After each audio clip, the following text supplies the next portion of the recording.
Hi folks, Canadian Prepper here. Today on the channel we're going to talk about a really nasty message that I received, okay? We're also going to talk about how to deal with unhinged people when the whole crap house goes up in flames. We are going to talk about how to prep on a budget. We're also going to talk about the difference between expensive and inexpensive survival gear. Is the edge you get with the expensive stuff really worth it? So let's talk about it. Now, what you're seeing here is an Instagram post I made. It's a screenshot of somebody who DM'd me with a special request, okay? This is somebody who we in the biz call borderline, all right?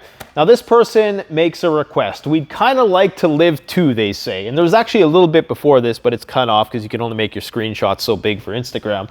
But they say something to the effect of, look, I'm on disability. And of course, they didn't say it in such a modest way like I'm saying it.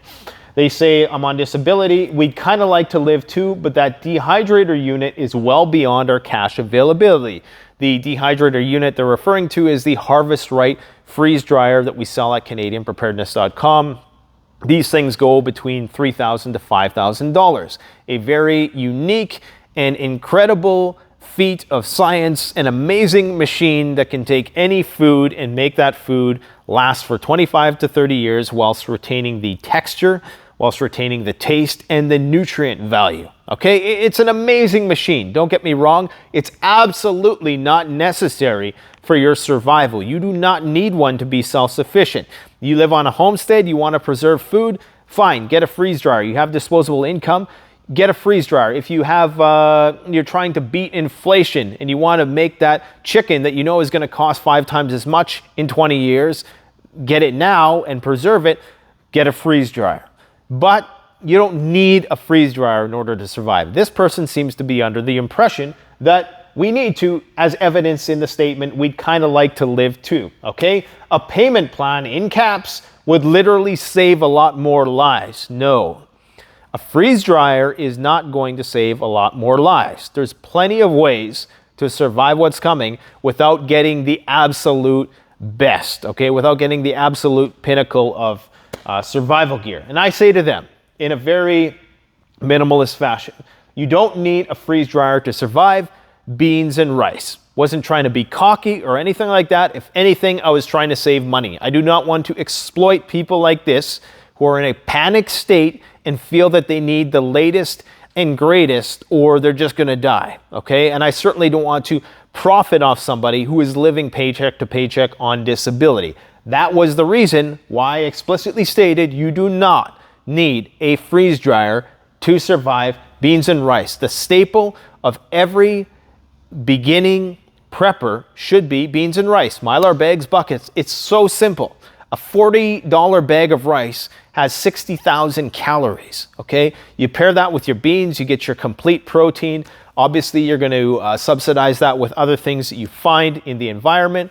And it looks like I'm getting a message right now. I'm just going to have to pause that. Oh, there we go.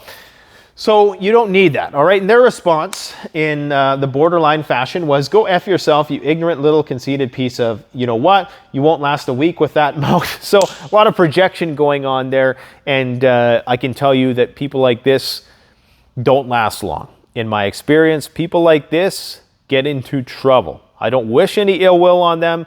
As much as they're an adult, you know, I block out their identity. You know, we're not trying to get any sort of legal recourse as a result of this craziness. But I don't wish any ill will on these people. This number keeps calling me. I don't want to talk to you, Mr. Banker. And so they respond in this manner, which, you know, obviously this person is unhinged and they are an exception.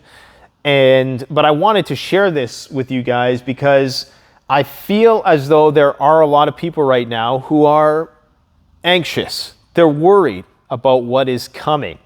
And there's this misconception that if you don't have, because we live in such a consumer-driven society, okay, if you don't have that edge, you're not going to be able to survive. And that is absolutely wrong.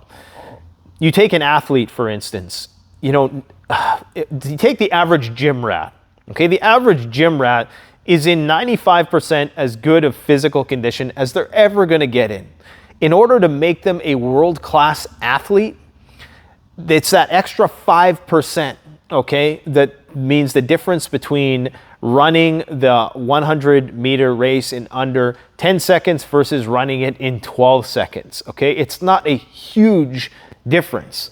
Like, just to show you some items here, this is a Mora knife companion. This is all stuff we sell at Canadian Preparedness, okay? $30 knife.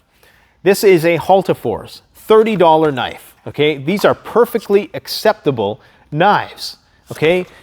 There's another knife here, which is the Benchmade Anonymous, which is a beautiful knife. Don't get me wrong. Absolutely beautiful knife. But the amount more you pay, okay, this is a, I think it's around like a $200+ knife, $250 knife, okay, Benchmade Anonymous. Absolutely beautiful knife.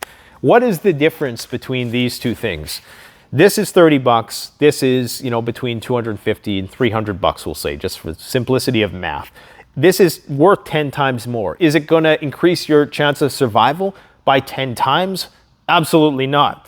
Is this one likely to break before this one, which may or may not, you know, affect your ability to deal with a sketchy situation out there in the wilderness? Possibly. Or in the urban jungle, wherever you may find yourself? Possibly. Is this much better than your run-of-the-mill steak knife that you're going to find in your kitchen? Absolutely. So there is a base minimum for quality that you want to achieve, okay? And the things that I'm going to show you today are kind of that bare minimum. We talk about budget prepping in many videos. We do a dollar store prepping video. We show you all the little knickknacks that you can find around your house. We do a budget bug out bag video, which I think we probably spent like 20 to 30 bucks on. Now this is largely going to be disposable stuff. It's for short periods of time. When you're buying stuff like this, you're buying it because it's going to last a lifetime versus maybe 1 year of hard use. But again, this person who is trying to go to the penultimate, you know, consumer product in that that genre of stuff is, you know, this is delusional. You absolutely do not need the best in order to survive. If anything, a lot of it's going to boil down to your mindset, which of course this person needs to work on, and your skills and your experience with something. Fear the man with one gun, for he knows how to use it. This is why, you know, an SKS, if that's all you've ever trained on, is going to be better than your AR or your Tavor, because that you just got for your birthday or whatever, you know, because you know that SKS through and through. You know how to reload it quickly. You know how to clean it. You know how, you know, it malfunctions. You know how, you know, it operates in various conditions, and just the mechanics of it and the motor skills. So it's all about what you know. Now, another comparison for you guys. This is a little Firebox stove, a little Firebox stainless steel stove. Okay, it packs down light, it folds up. This is about 30 bucks, just a little chunk of stainless steel. Super durable, is gonna last a lifetime, all right? It's gonna take you a little bit longer to cook your food. Is it as good as this MSR Extreme Condition multi-fuel stove that can take kerosene, white gas, diesel, and possibly even gasoline? Actually, no, not gasoline. Is it as good? This is a multi-fuel stove. This is what the mountaineers use on Mount Everest and stuff like that. No, it's absolutely not as good. It's not going to cook as fast. You use it with one of these MSR bottles that you might find, you know, some kerosene around in the post-apocalyptic wasteland. This is very beneficial. It burns clean. It doesn't have as much smoke and things of that nature. It's a bit louder, might I add. Is it as good? No, not necessarily. Or sorry, it is, but not to the point where, you know, it's necessarily, is it worth 10 times the amount? Yes, but it's not going to give you 10 times the edge, is what I'm trying to say. Now, you can also get a Firebox that's made out of titanium. Okay, this is a titanium Firebox, and it's a bigger one. And this is around 250 bucks. I'm not going to open it up, but it folds out. And titanium Firebox, built to last forever, about 10 times more expensive than the little Firebox Nano I showed you. Again, these things are going to maybe improve the speed at which you can do things. Some of them are going to be more lightweight. But as somebody once told me, on the channel, a commenter who comes in periodically, I think I've said this on the channel before, is that if you're selecting gear, you can pick 2 or 3 options. Lightweight, durable, or cheap. Pick 2, okay?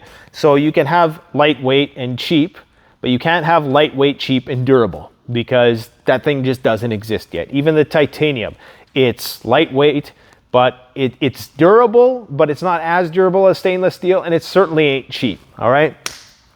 Let's talk about water. Now, you can go and get yourself a Lifestraw. As we talked about yesterday, the Lifestraw is a good product, but you can never believe some of it's like the walkie-talkies, how they say 56-kilometer range. You get it out to a kilometer and you can barely hear the person. The same thing holds true with these type of filters that promise 1 million gallons, like the Sawyer water filter. You're never gonna get that. In fact, most people, it's probably not even gonna last a few liters, because you're gonna be using these hollow fiber membranes in murky water, and it's gonna get clogged, and you're gonna be really pissed off, okay?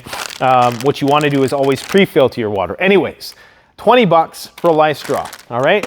It's gonna get you through the hardest part of a disaster. Now, is it as good as an MSR Gaurdian, which is like military grade, okay? Virus, bacteria, protozoa, and dirt, the Cadillac of water filters. The only better water filter than this that we sell is I would say it's probably on par, is the Katadyn Pocket Filter and the Katadyn Expedition filters, which are like $2,000. Okay, that's the best. Do they both do the same thing? Yes, they both do the same thing. It's gonna come down to your mindset, your physical fitness, your training, among other things, and there's other ways to purify water in the end, okay? What else do we got here? In terms of backpacks, look, go to your local thrift store, just like we did in that video where we built the budget bug out bag. This arguably is one of the best bug out bags out there on the market, and it's cheap as far as bug out bags go. This is a Maxpedition bug out bag. It's called the Prepared Citizen, okay? Its whole thing is for concealed carry to go unnoticed. It's made of, you know, your run-of-the-mill heavy-duty Cordura fabric. It's very bare bones. It's just one pocket. There's a little bit of compartmentalization in there. I'm not going to do a review on it. I'm just showing it to you because it doesn't stand out. It doesn't have military, you know, features or anything like that. It doesn't have MOLLE webbing. It's just simple. A simple black inconspicuous backpack, but that you know is going to have really good zippers, is not going to break down on you, is going to have good straps that if you have to, you know, go through some sketchy terrain, or if it gets rained on, you know, it's going to protect your gear. It's going to hold your stuff. It's going to do what you need it to do. And I think these go for like 70 bucks or something like that. It's as cheap as you're going to get for a good quality backpack with the brand name Maxpedition, which is top of the line. Now, you can always, for backpacks, you know, we sell Eberle stock, we sell Marcor, we sell Hazard 4, a lot of really high-end backpacks, okay? Something like a Hazard 4 pack with all these really cool features, you know, has the clamshell case, has the MOLLE webbing, has all kinds of straps and padded, you know, lumbar support and the whole 9 yards, and a really nice rubberized handle and all sorts of compartments. A couple $100 for a backpack like that. Do you need it? No. And in some cases, this would be detrimental over this. You know what I'm saying? Like, if you don't want to stand out, this is a lot more gray mat. So, you know, if I just wanted to quickly build, you know, kits for family, the first thing I would start with is something like this, okay? Like a simple Maxpedition Prepared Citizen backpack, which is built for the purpose of emergency preparedness. A simple Hultafors knife, especially somebody who's starting out in bushcraft and you're not worried about losing this, right? It's only 30 bucks. Maybe a Firebox nano stove, a simple Lifestraw. In terms of food, you can make your own MREs. You can make your own, you can dehydrate stuff, you know, use the sun, you know, to dehydrate things. If you want to, you know, get more fancy, or get a freeze dryer, fine. You get yourself some peak refuel. These are very expensive meals. They're, I think, around 15 to 20 bucks now because of inflation. 20 bucks to be brutally honest. And, they're one of the best tasting meals. Happy Yak also makes some great stuff. Mountain House makes great stuff. They're in limited supply right now. But you don't need this. You know what I'm saying? It's beneficial, yes, but you don't need it. People keep calling. These damn bankers. They're coming for me. They're coming for all of us soon. Anyways, guys, I'm not going to pick example. Another example would be like gas masks. I don't have one on me, but you can get yourself a Mestel gas mask or a Mira Safety gas mask, which are higher end gas masks, or you could just get yourself a half face respirator from Home Depot and some goggles. That will defeat fallout. It's not going to be as versatile. It's not going to defeat all sorts of threats. Jesus. I'm definitely not calling that person back because they've interrupted me 4 times in this video. And this goes for everything, okay? So just start prepping. You know what I'm saying? And, don't worry about, when I started prepping, this is what I did. Beans and rice. This person is going, 10 years ahead. For the first thing I did was I went to the bulk wholesale place. I got beans and rice. I put it in buckets, Mylar bags, put it in the closet, forget about it. Okay, and then 10 years later, after I've been doing this for a long, and it's been, I've been living, breathing, prepping, then maybe I can go pick up a freeze dryer. Okay, if they're still around, if we make it 10 years. But, look, people, you can argue, go into debt for a lot less. People are for a lot worse, I should say. People go into debt for things that they don't need. Fancy cars, fancy houses. People are house poor. So you could make the argument that while going into debt or putting a freeze dryer on layaway, and layaway is more respectable in a lot of ways than credit because you're willing to wait. But I don't want to take advantage of this person. I don't want this person to be broke because they felt that they needed to buy something in order to survive, which they don't. Okay, it's going to give you a slight edge. That's it, just a little edge. And quite frankly, if you're not taking care of yourself, if you're not mentally sound, hint, hint, then nothing's going to save you. So, people like this, guys, the dead giveaway, the reason why I spawned in such a brief way like this is because I get hundreds of DMs and probably thousands of comments a day. So I can only respond to a very, very small few. And the ones I can respond to have to be brief. And so I thought I was doing this person a service by saying, look, I don't want to fuel this idea that you need this. Now, they're an adult, but they sure didn't respond like an adult. You could make the argument that they're an adult and I shouldn't be telling them what to do with their money and I should just take their money if they're throwing it at me. Fine, but personally, I feel the need to at least first say, you don't need that to survive. Beans and rice will suffice. If they were to continue and say, no, we've thought it over, we would really like to go this route. Okay, then I can understand that. You know what I'm saying? Like if they were to say in a very polite sort of way, look, we realize that we can save such and such a amount of money if we get a freeze dryer because we can buy this type of food, freeze dry it, and be using it. Then I could understand. But responding like that, that just tells you. I knew something like that was probably going to come of it, though, just by the way, like the punctuation. And anybody who feels the need to have that sort of item, like the most expensive item you can imagine, anybody who feels the need to have that and feels that they're going to die is obviously a little off, okay? So, yeah,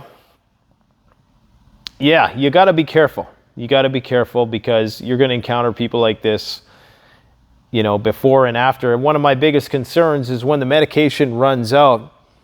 I've done videos on this before, and it's a touchy subject, of course, but when the medication runs out, you're going to have a lot of very, very disturbed people out there. Very, very disturbed. And there's also going to be a lot of people who unfortunately are on antidepressants. They're not going to be able to cope with the reality. When those medications run out, I would encourage people, you know, I'm not going to give anybody any psychiatric advice. I will just say that just remember that if medication runs out, then there's going to be consequences. There's going to be withdrawal effects from coming off of medications. There are ways that we're working with a company called Jace Case. You can get a emergency supply of antibiotics. Obviously, if you know somebody who's a doctor, you might be able to get emergency supplies of these medications. But especially with some of these neurological drugs, you know, the getting off of them it's very difficult to get off of them. And it's just like any drug, there's withdrawal effects. So if a drug makes you very happy, the opposite is going to be true when you try to get off the drug. Okay, if you're on antidepressants and they're making you feel good, then the opposite is going to be true. And that's the last thing you want in a situation that's already very stressful. So, you know, I would say do whatever you can to utilize as many resources so that you're not forever dependent on something like that. But again, you know, some people are just going to be. Some people it's better than, you know, taking their own life. Anyways, we're getting into another conversation altogether. I hope you found some utility in what I just talked about. There's plenty of options, okay? There's the $30 option and there's the $300 option. This is not 10 times better, okay? It really comes down to skill and will, but it's better. It's just not 10 times better, so you don't need it. Thanks for watching, guys. Stay safe. Don't forget to like, comment, subscribe. Canadian Prepper out.